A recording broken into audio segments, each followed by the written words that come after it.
We should all be thankful today. Ang ganda po ng araw. Ang ganda ng tinatawag nito. My dog. Yan. Ang ganda po ng sikat ng araw. Ang ganda ng weather. Ang ganda po ng klima, ng climate, no? Hindi po siya humid. Umaga pa lang po kanina, malamig po ang simoy ng hangin. Tsaka clear sky po. So, I would like to thank the Lord for that. So, yun. Sa ngayon po,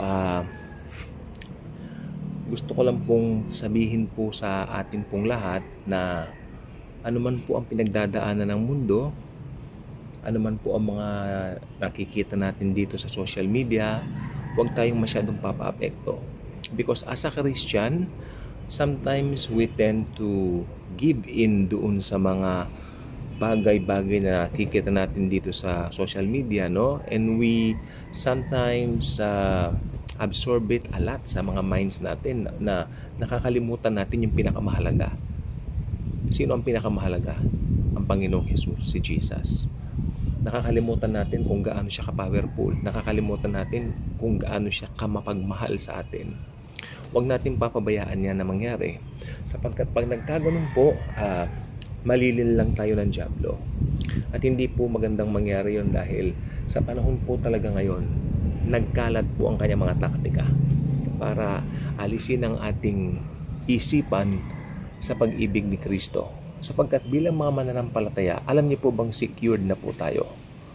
Yes, forever secured po tayo. Kaya galit na galit po ang diablo sa katotohanan. Yan, sarap ng hangin. Pakita ko sa inyo. Magaspas na. Yan po. Hindi pa matapil ako. So, I would like you all to see kung paano magaspas ang hangin at ang Lord natin talaga ay faithful Lord na sa atin ay nagmamahal, no? So, do not let anything. May buwan yata, may buwan. Nakikita niyo po yung buwan? Parang may buwan mamayang gabi. So, ngayon pala nakikita na yung buwan. You see green na green, di po ba? Hallelujah. Thank you, Jesus.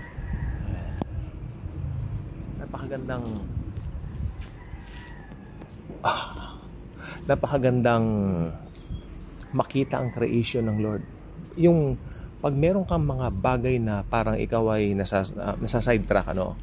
Parang sometimes parang natutukso kang mag-give-in, matukso kang matakot, mangamba. Tignan mo na lang kung gaano kaganda ang creation ng Panginoon. Yan lang mga yan, talagang mamamangha ka. Sapagkat sabi ng Biblia, ito po nakalagay po sa Bible ito, pinapasikat niya ang araw both sa mabubuti at sa mga masama. Ganyan siya eh. Ganyan ang kanyang pagmamahal eh. Ganyan ang kanyang pag-ibig eh. So it's something that we really need to understand. Ganyan ang galawan ng Panginoong Jesus. Ganyan siyang gumalaw. Lagi siyang, gusto niya lagi maging maayos ang lahat. Hindi niya kalooban yung mga nangyayaring sakuna.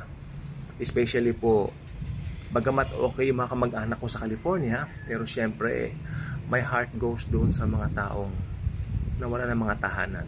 At tignan po natin mabuti. Karamihan po ron mga celebrities. Mga mayayaman po sila. So makikita mo ron, ano ang inimpok mong kayamanan na yan kung sa isang iglap lang matutupok ng apoy. It's a wildfire. America is a very good country, sabi ng kapatid ko, but we have wildfires here, sabi niya. Yeah, unlike here, our country is not that rich, but dine, sa Pilipinas naman, nakikita ko naman ang weather system natin, ang weather natin maayos. It's something that we'll need to thank the Lord for, right? To always praise Him, glorify Him sa bawat araw. Huwag natin kalilimutan siyang purihin. Pagising mo pa lang sa umaga, buhay ka, wala kang sakit, malakas ka. You know what? That's enough reason for you to say, thank you, Jesus. Diba, Lord? Yung ganun, walang dahilan para magmukmuk ang isang Kristiyano. Bakit nga ba nagmumukmuk ang isang Kristiyano? Well, ito po isang bagay na hindi kalooban ng Panginoon na gawin natin. It's something that we need to consider.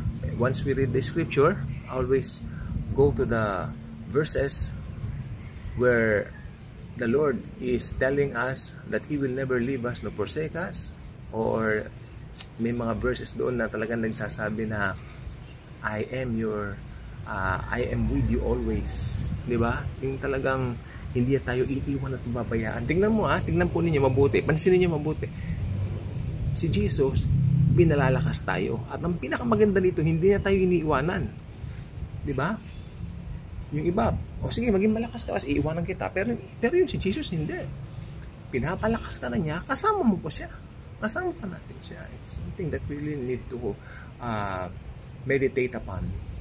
Pag nagising po tayo, let's meditate upon the goodness of the Lord rather than those things that has the possibility that we give in of magnifying, di ba? Yung mga bagay na mga problema, wag doon. Sometimes, yun ang mga madalas nating minamagnify sa buhay natin, binubulay-bulay natin yung problema. Ano kaya kung yung pagbubulay-bulay mo sa problema mo? Ito, maganda po itong bagay na ito, sinabi nung pastor dun sa dating institutional church na inatinan ko. Sabi niya, ano kaya kung ilipat mo yung pagbubulay-bulay mo sa mga problema mo sa pagbubulay-bulay ng salita ng Diyos? Kung ano?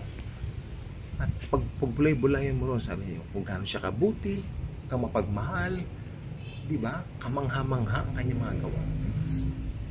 It's something that we really need na ma-experience. Mamangha tayo. Manghain natin ang sarili natin sa pagmamahal ni Jesus. Manghain natin, ganyan lang magandang anggulo. Manghain natin ang sarili natin sa kanyang pag-ibig.